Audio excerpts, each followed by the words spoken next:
just west of Cuba. The nation of Mexico's relationship with black baseball began as far back as the late 1930s, with Satchel Paige being recognized as one of the first Negro League players to play in the country due to a change in policy with the Mexican League that allowed teams to sign up to 4 foreign players. Satchel played with the Agrario Club in Mexico City, and Paige wasn't the only Negro League player to make that trip to Mexico. Over the years, several players would come. Players like Willie Wells, who Mexicans fans nicknamed El Diablo because of his extreme athleticism and intensity with how he played the game. One man who is said to have played a significant role in developing this relationship is a businessman and baseball executive named Jorge Pascal, who helped organize matches between white players and Negro League players to be played in Mexico. And this would mark one of the earliest occasions of black and white players going up against each other prior to the integration of baseball, and would occur in 1946, just a year before Jackie Robinson's Brooklyn Dodgers debut. Playing in Mexico provided both a social advantage due to being able to play integrated baseball and a financial one as well. One of the ways that Pascal was able to draw so many Negro League players was due to him offering them a better salary than what they can get in America. Both the MLB and some of the Negro Leagues began to retaliate against Jorge and the players that took him up on his offer. In 1946, the MLB issued a rule that prevented players who went to Mexico from returning to the MLB.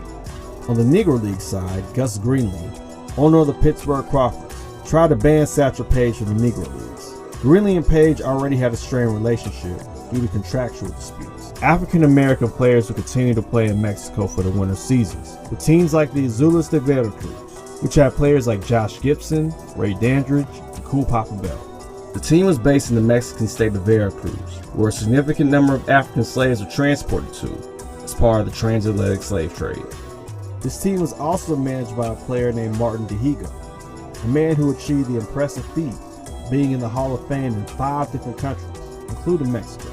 And it was in Mexico that the Cuban-born player, with ties to the Negro Leagues, put up some impressive stats, with a .387 batting average. He is also credited with pitching the first no-hitter in Mexican League history. Papa Bell also had an amazing legacy in Mexico. During his time playing for Veracruz, he led all players in batting averages, home runs, and RBIs, which is known in the baseball world as a triple crown. Many Negro League players were still playing in Mexico as late as the 1960s, because although the MLB was integrated, black players still found more respect playing overseas than they did in the States. And this fact is interesting, because while black players from America received great treatment, Mexico has had a deep and documented issue with racism in their own country. To this day, darker-skinned Mexicans get treated worse than Mexicans who are more fair-skinned. With this in mind, it's almost shocking to see how well black Americans were treated in Mexico as compared to the country that they were born in. These complexities don't only exist in Mexico either, and attitudes like this can be seen across various countries in the Latino community.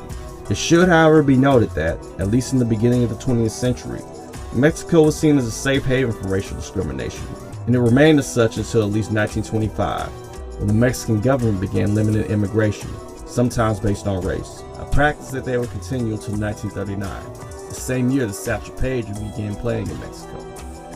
But, even with these controversies in place, Mexico still offered a safe haven for black players to play and help further the agenda to integrate baseball.